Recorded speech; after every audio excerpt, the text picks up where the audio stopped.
Good morning. It's January 3rd. It's Friday, 2025. We're 3 days into the new year. It's been a wonderful 3 days so far. I've really enjoyed it. Donald and I got to spend extra time together. He helped me make the prosperity meal, and he helped me eat it. And then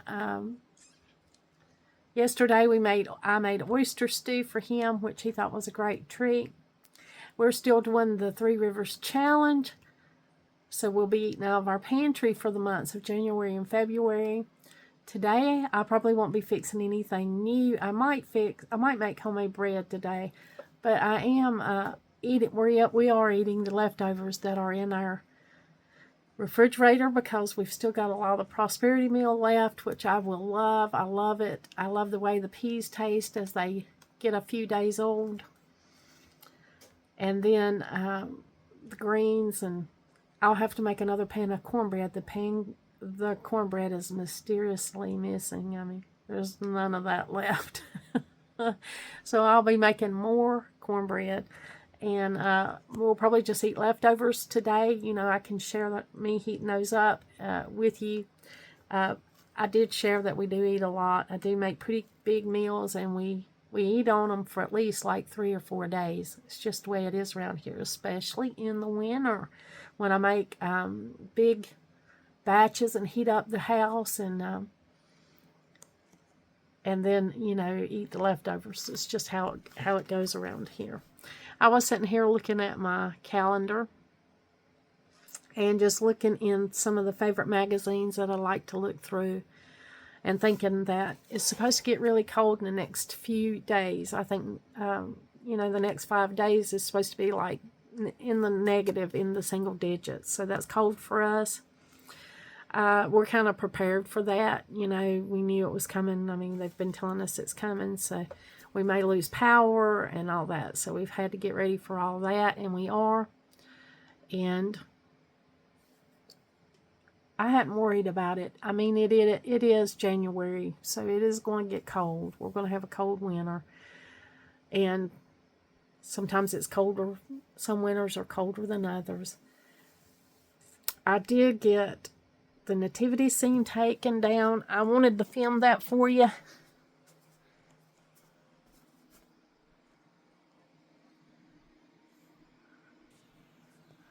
But I didn't get it filmed. You know, in a timely way. I filmed some of it, but it didn't really make any sense. But the mantle is back to how it normally is here over the couch. The nativity scene is put up for another year, and hopefully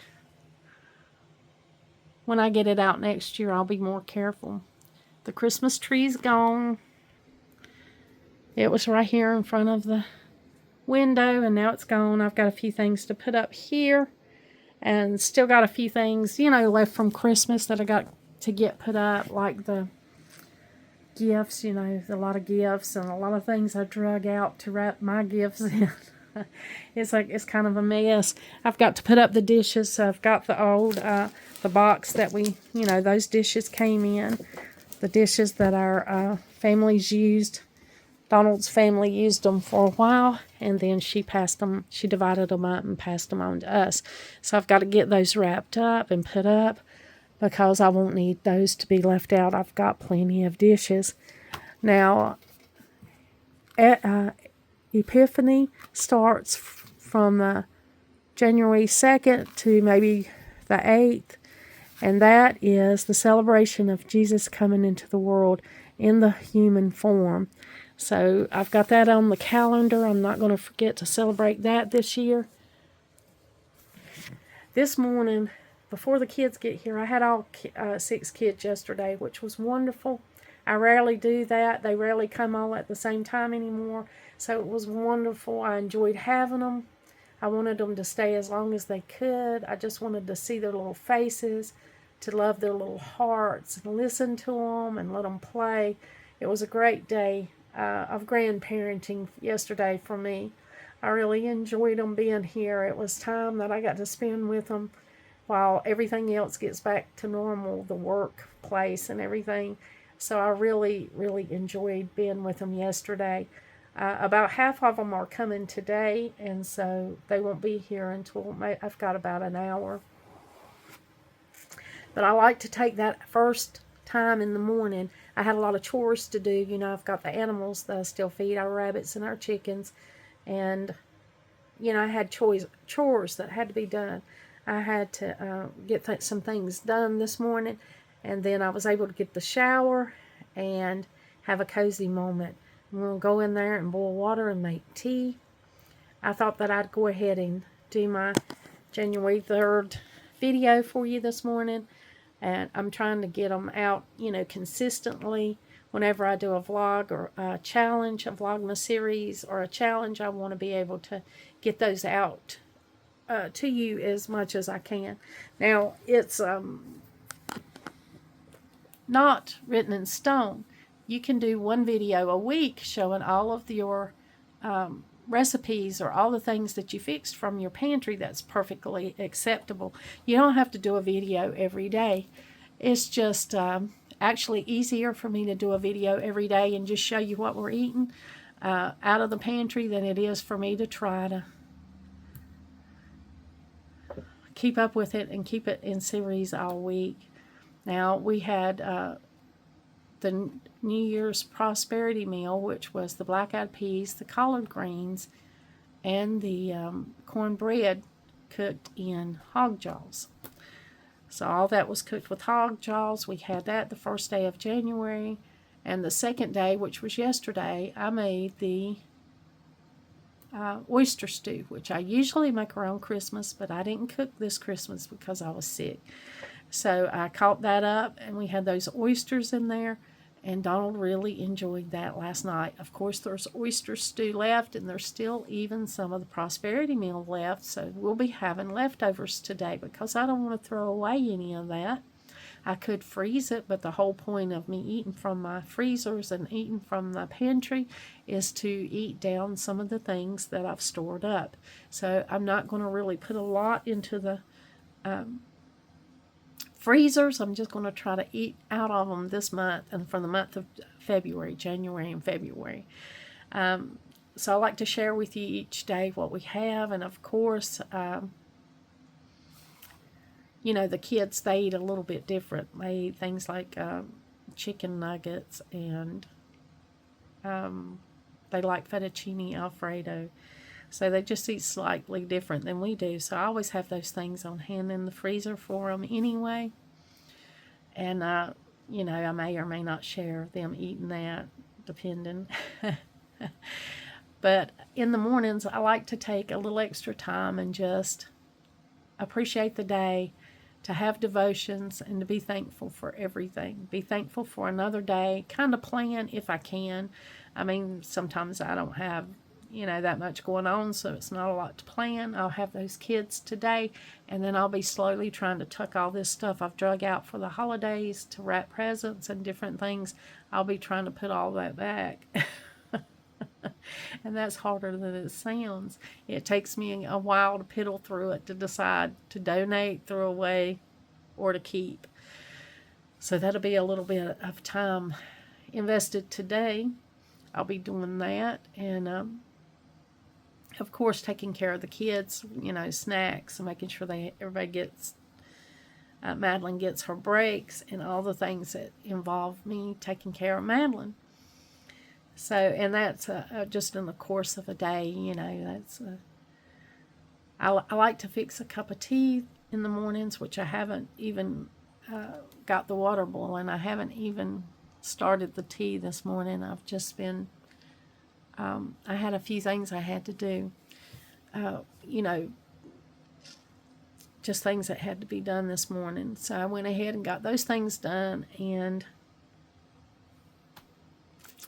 got my calendar and everything out, and I was just thinking about it cozy. You know, it's going to be cold. I hate to go out when it's really cold.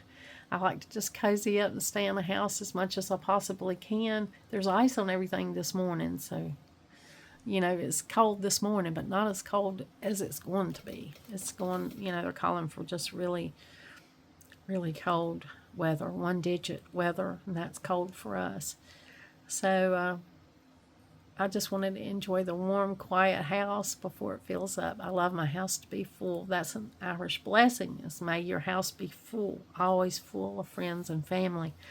And we, of course, realize that that's a blessing when your friends and family want to come back and visit you. Who would want to be just sitting here alone without anybody coming and nobody to enjoy things with? So we're always glad our house is full, be it a little exhausting. I think I'm going to turn the heat down a bit and just let the house cool off a little bit. It's been really warm for the last few days because in anticipation of it being really cold, we've warmed the house up. And of course, I've been cooking a lot. But today I think I'm just going to maybe turn the heat down really low, enjoy a good sweater, some warm, cozy socks, and something warm to drink. And I'm not going to worry so much about keeping the house hot today. I hope your January is going good and all of the things that you made, all of the goals that you set, that, you've added to those and you feel like, they're achievable this year. Of course, it's always a goal for us to try to eat healthy. As we get older, we really want to eat healthy. So we'll be trying to do that this year. I'll be trying to make healthy choices. And along with those healthy choices, I have decided that I want to buy as much food locally as I possibly can. I want to buy local food. I want to see what I can get from the farmers around and to eat food that's made in the United States. So that's a goal that I have. I want to do that for January, and I'm going to try and do that. Eat as locally as I possibly can. I'm going to not buy. This is not going to be a spending year for me. I haven't gone no spend. I haven't picked out a no spend month yet. But I will pick out a no spend month, definitely. But my general attitude this year is not to buy. There's 19 million hoarders in the United States. 19 million hoarders that have an excess more than they could possibly ever use. And there are just barges and barges of foreign things coming over that are basically just thrown into the dumpster the next week.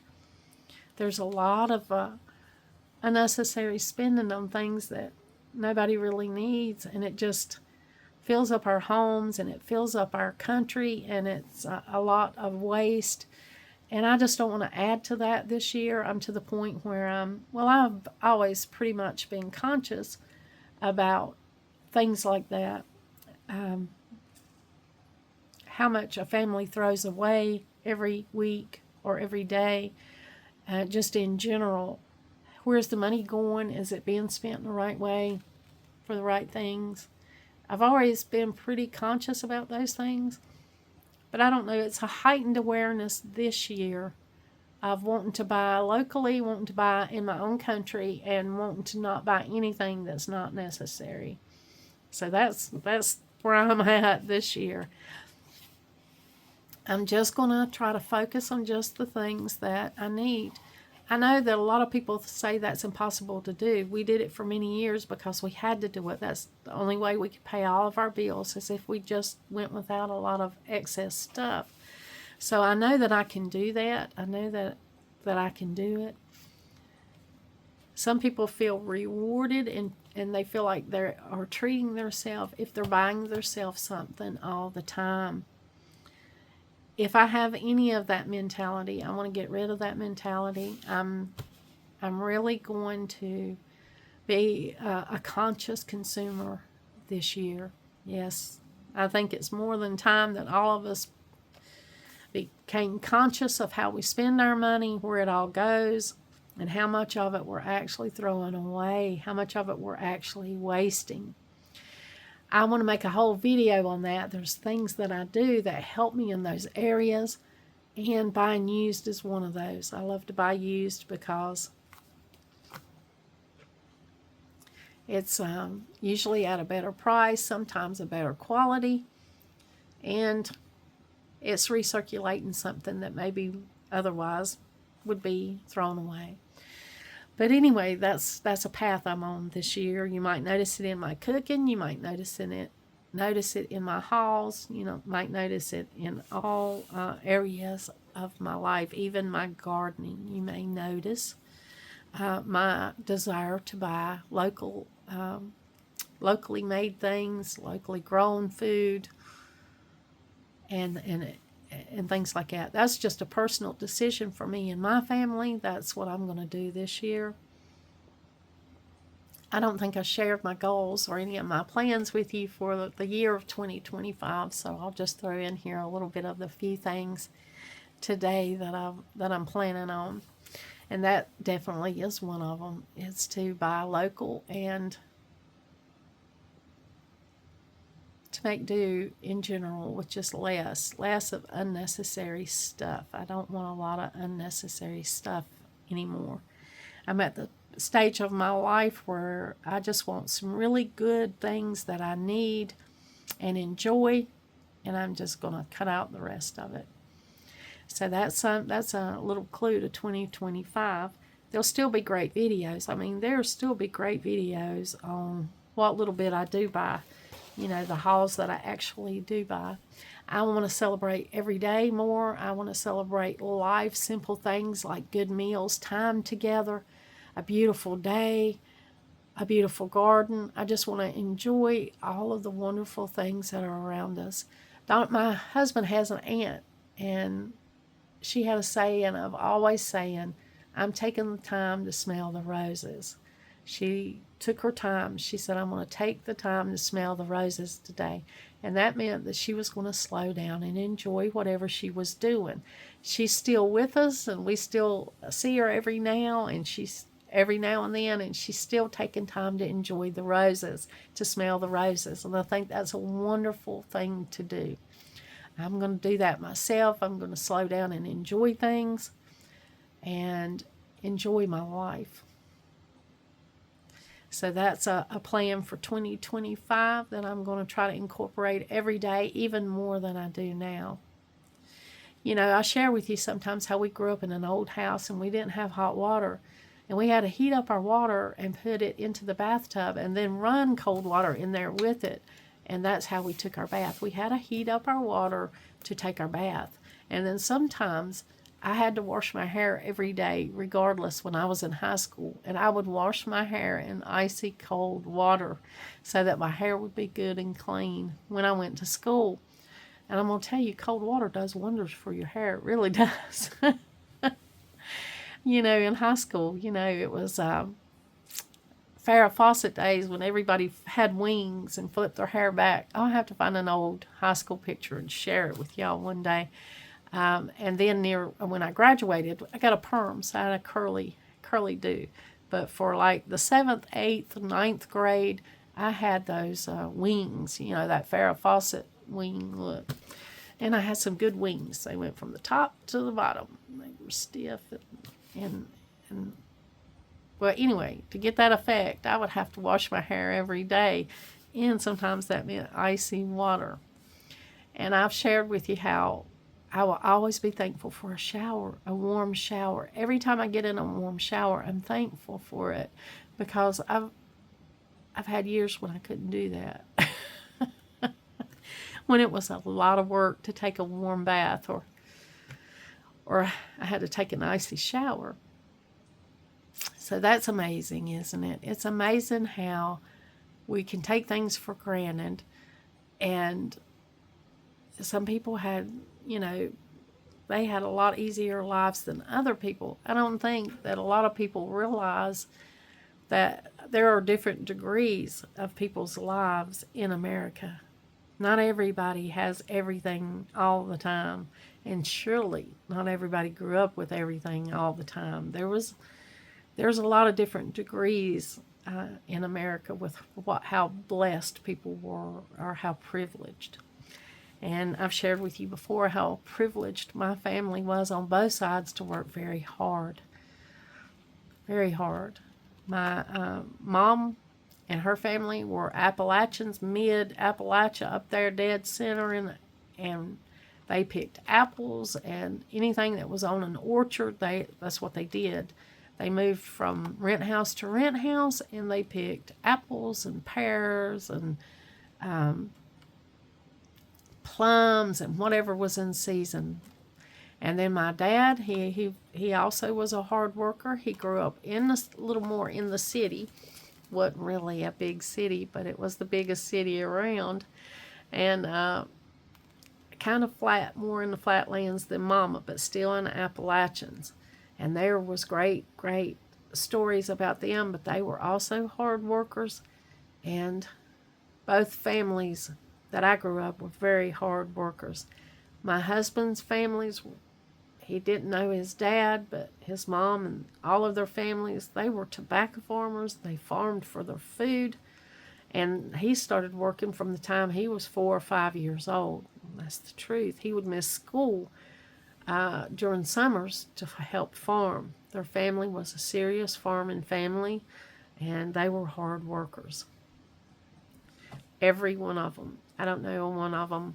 Well, maybe his uncle's girls were not hard workers. I think they were a little spoiled, but the rest of everybody in that family, some of the hardest workers that I know. So we had a different level of wealth in the fact that we were thankful just to know how to work hard and to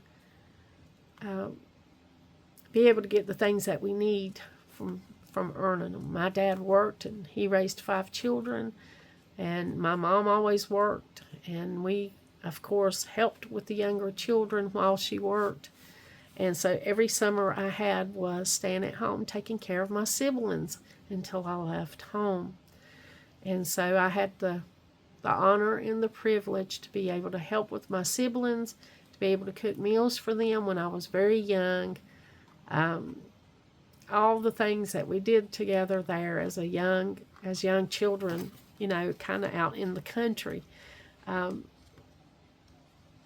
as far as fancy clothes and lots of things, we didn't have it. No, that's not what we had. That's not what my privilege consisted of. What it did consist of was a value for family, and a love and a value for each other, and thankfulness for what we did have. Yeah. Well, I don't know how that took that turn, but I was just realizing that this morning. I took a hot shower, warm shower this morning. I was always thankful because it sure does beat an icy shower. Now, I can still take an icy shower if I have to, because remember when we visited my sister in that bathhouse, we stayed in that cabin, and that bathhouse down there, it didn't have any heat in it. It did have, the water was fairly warm, but once you turned the water off, there was no heat in the bathroom, so it was it was cold, So I can still take an icy shower if I have to, but I don't want to. I don't prefer to do it. I've taken enough cold plunges in my life. But today, I've got a little bit of time, I'm going to go in here and make a cup of tea.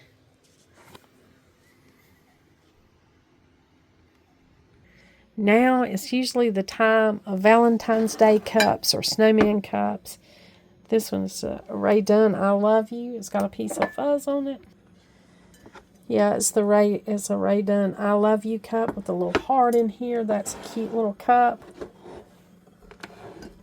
Got the Coach cup, because you feel like you're coaching somebody through life all the time.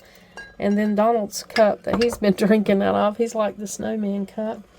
I've got the little Hugs and Kisses cup. This is a cute cup.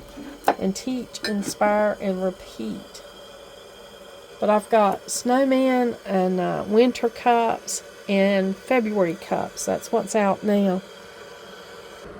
I'm going to enjoy this black English breakfast tea again. This is delicious. I'm just going to add a bag of this, and then I've got this little ginger honey crystals. I'm going to add that to my tea this morning because, I'm still making sure I get a lot of ginger in my tea. in my diet because it's good. It's good to fight things. And since ginger's a warming herb, it's always good on a cold morning.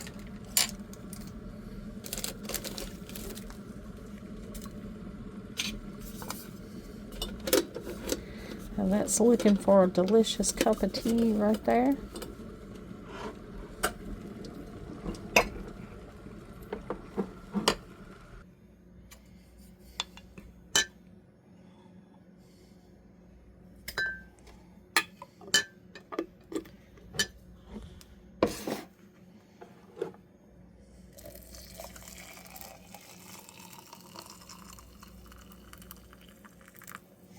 And there we go. There's my first cup of coziness this morning.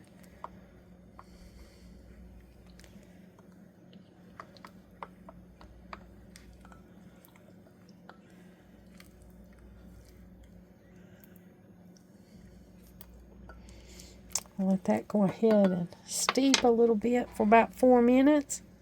We've still got to get Candy Cane Lane put up, so my little granddaughter's going to help me today. She's going to help me get all that put up.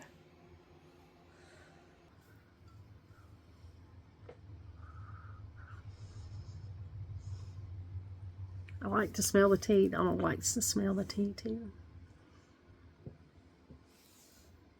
It's boiling hot, so I got to give it a minute before I can enjoy it. So I'll get the Christmas dishes put up, Candy Cane Lane, get some other stuff around here put up. And that's what today will be like. And I may make either some pumpkin bread or some fresh homemade bread. So I've got to decide what I'm going to do there and start working on that so it can be rising and be ready for supper tonight. Hey, it's January 4th and we're doing the Three Rivers Challenge, eating out of our pantry today. Or our freezer. In this case, it'd be the freezer.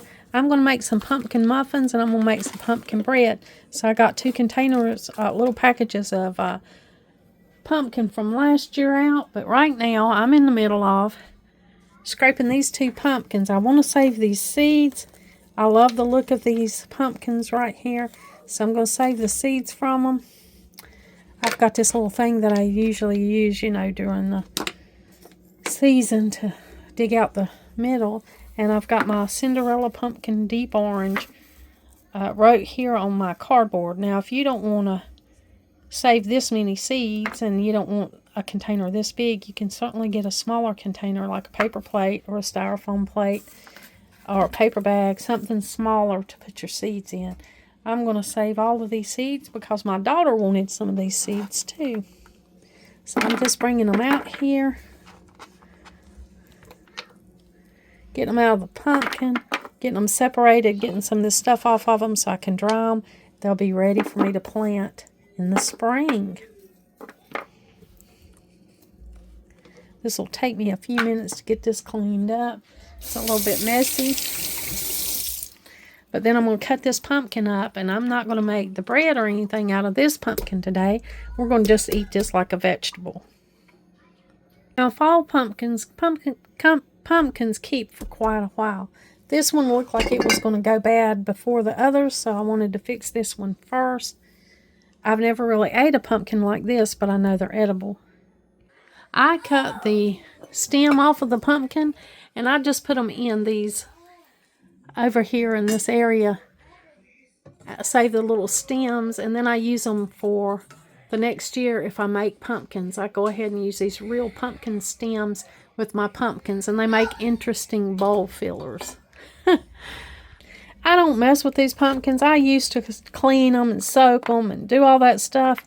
And I have found out that these are a lot easier to mess with when they're dried out. So I just don't worry about them like I used to. I just spread them out on a container like this. In this case, I'm using a flat box, that I've saved from some groceries or something, and let them dehydrate this way. I pick out a little bit of this middle stuff here, but I don't mess with it too much. Throw all this away. And then I just kind of spread them out, and it's just easier to mess with this stuff after it's dry. So I don't worry about it like I used to. I used to just do a lot. Now I just simply save the seeds the easiest way I can so I can move on to the preparing of the food. And I cannot worry about all these seeds until it's time to worry about them. Now I used a trimmer knife, my trimmer knife from my knife set. It's got a serrated edge, and it just seems like it goes better whenever I'm cutting up a pumpkin like this. They're much easier to cut up when you cook them, but then they're not as versatile. So I like to just go ahead and cook, especially if I'm going to roast some pumpkin on a pan. Now this one's got a bad spot or two on it. I'm going to have to cut that off.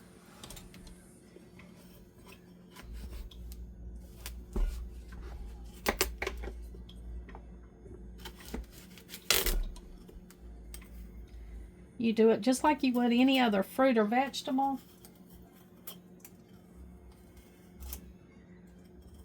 Now this is a whole lot of vegetable to wrestle with right here. I mean, you almost have to be physically fit to cut up a pumpkin like this. It takes quite a bit of energy, quite a bit of strength. Now I'm just going to cut this pumpkin right now, and I will put it in chunks and put it in the refrigerator, and I'm going to make pumpkin muffins and pumpkin bread out of the frozen pumpkin that I got out of the freezer.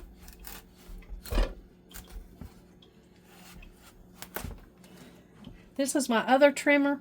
It's just like the little trimmer, it's just bigger. I needed a bigger knife to get all the way through this thing.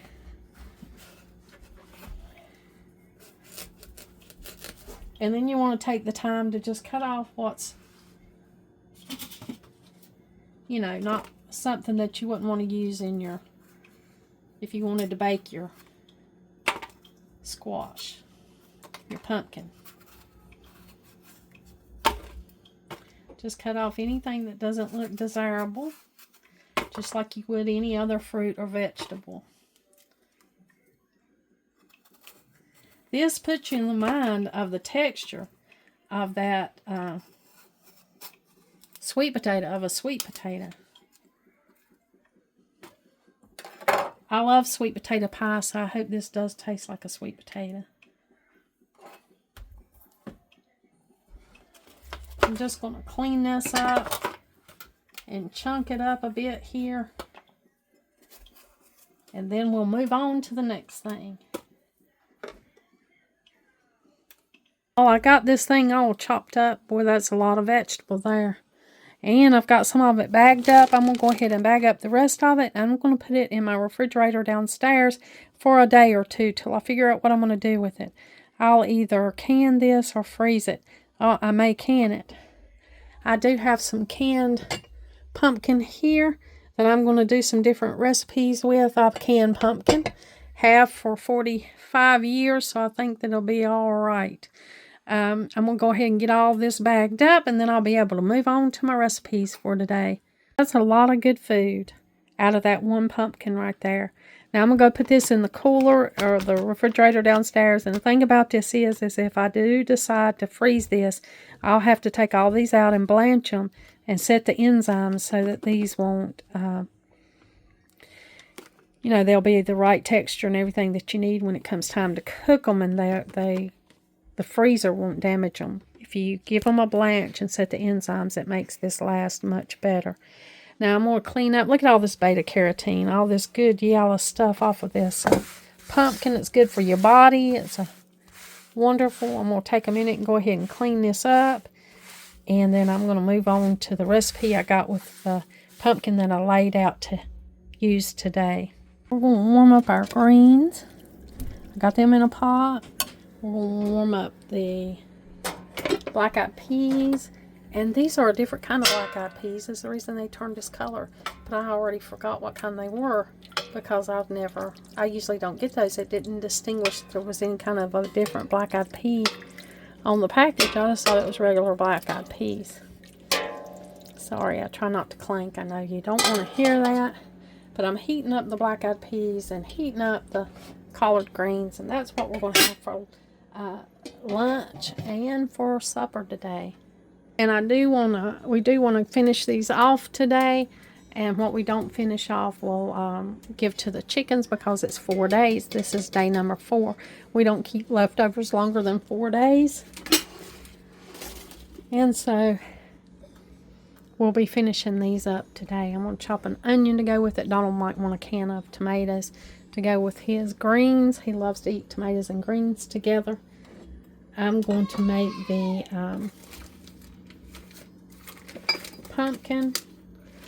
pumpkin bread and the pumpkin muffins here. I've got the pumpkin laid out for that. So I'll get all that cleaned up and get all that ready.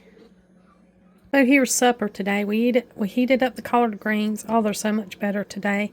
Donald likes a little diced tomatoes with his. Here's the black-eyed peas that are left. Not many left in this pot. It looks more like there is than there's not. And of course I had to make an extra cornbread because the cornbread already got gone. So this is what we're having tonight. You know, you might see a lot of redundant things here in my kitchen because, you know, we eat the leftovers. But today will be the last day of these leftovers. And there won't be a lot left, I promise you. After we get finished, after we have supper, a few meals out of it.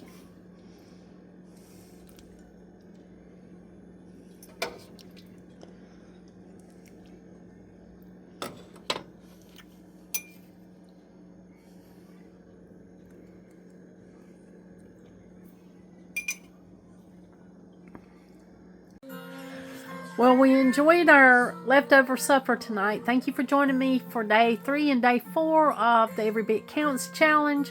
I'm glad that you joined me today, and let me share with you the 5 things that I'm going to concentrate on for the new year. Thank you for being here, and like always, until next time.